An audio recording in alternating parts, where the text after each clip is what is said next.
for being here today. My name is Candy, and I'm Joe's oldest daughter. On behalf of my sisters and Liz and our whole family, thank you for the love and the messages and the stories, and just for showing up today to honor my dad. As I was thinking about how to talk about him, who he was, and what he meant to so many people, I kept coming back to one verse from the Bible. You give me your shield of victory. You stoop down to make me great.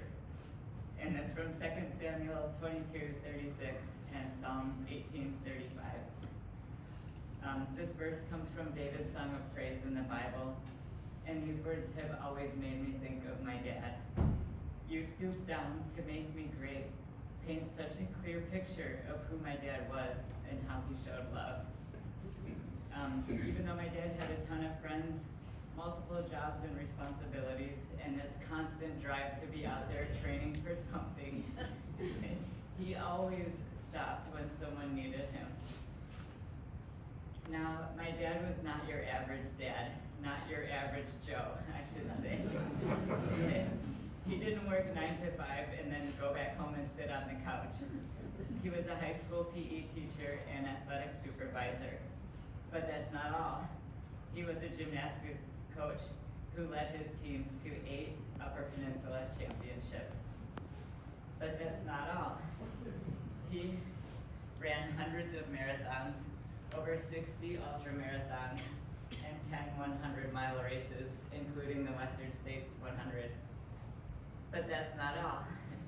For 21 straight years, my dad didn't miss a single day of running. But that's not all. He was an international caliber canoe racer, winning national titles and 2 gold medals at the World Masters game in Australia. But that's not all. He represented the United States at world level canoe and dragon boat races, from Portland to Hong Kong to Thailand.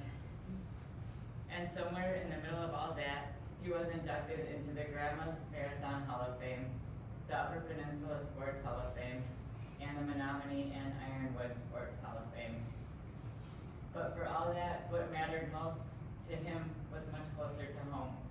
He was a devoted husband and the best dad to 4 girls. Sorry. So yes, by all reasonable standards, my dad was very busy, very accomplished, and very important. But what mattered most wasn't what he did, it was how many people he lifted along the way. And I want to do something a little different right now, and I'm going to need all of your guys' help. Okay.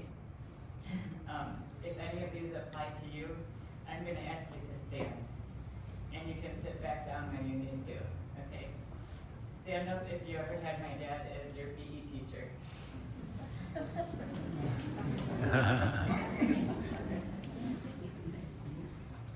Stand up if you ever coached by my dad.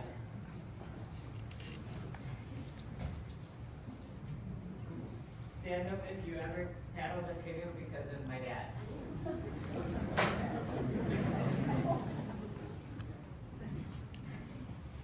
Stand up if you ever tried distance running because of my dad.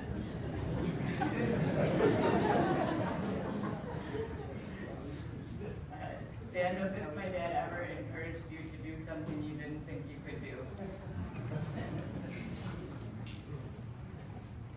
Stand up if my dad ever made you laugh.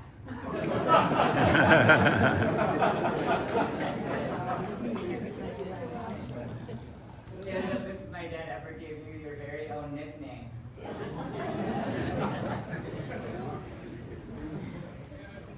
Stand up if you ever shared a beer with my dad.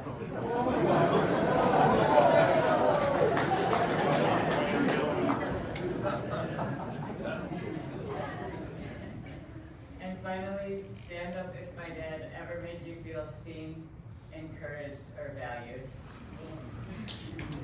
So much.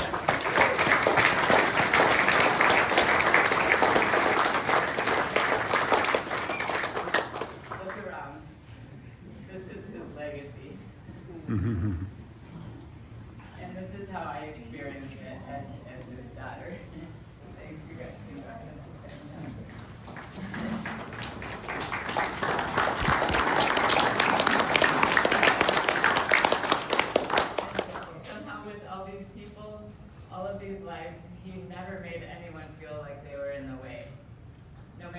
busy he was and how much he had going on, he always made room for people.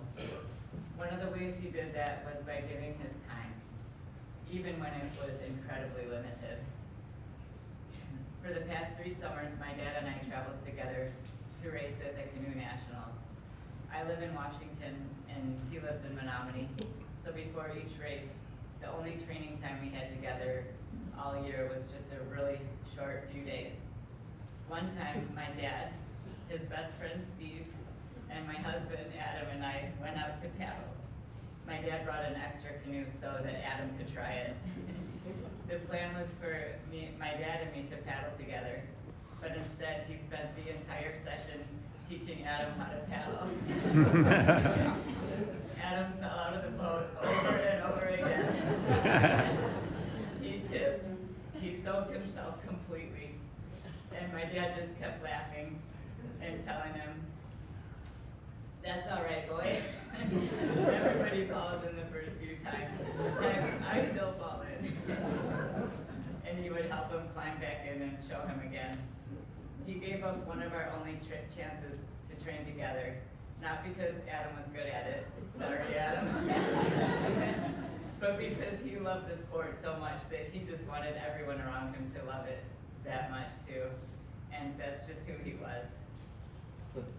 And that same way of showing up mattered just as much in the quiet moments. My dad was a school teacher, so I spent every summer with him growing up. Toward the end of every summer, I would start to get this sinking feeling, knowing that soon I'd have to leave him and go back to school. My dad always noticed. He would come and sit beside me and put his arm around me and tell me it was going to be okay. He told me how much he loved me, how important I was to him, and that before I knew it, I'd be with him again back in Menominee. He met me right where I was and lifted me up. And I know I'm not the only one who experienced this. I just watched it happen with you guys in the room here. And I've read story after story from the people who felt that same kindness, that same feeling that my dad truly saw them. "You stooped down to make me great" is a picture of a father's love, and ultimately a picture of how our Father in heaven loves his children. I thank God that he used my dad as a vessel to show me that love. And my hope is that we all can carry on my dad's spirit to be vessels for God's love and to stoop down to make others great. Before I finish, I just want to share one last thing. My sisters and Liz had these bracelets made, and they say "Live like Joe." They're a reminder to do the things that he loved, to get outside, move our bodies, to chase what makes us feel alive. But even more than that, they remind us to live like my dad lived, to stay humble, to stop when someone needs us, and to lift others up the way that he did for so many of us. Thank you, everybody.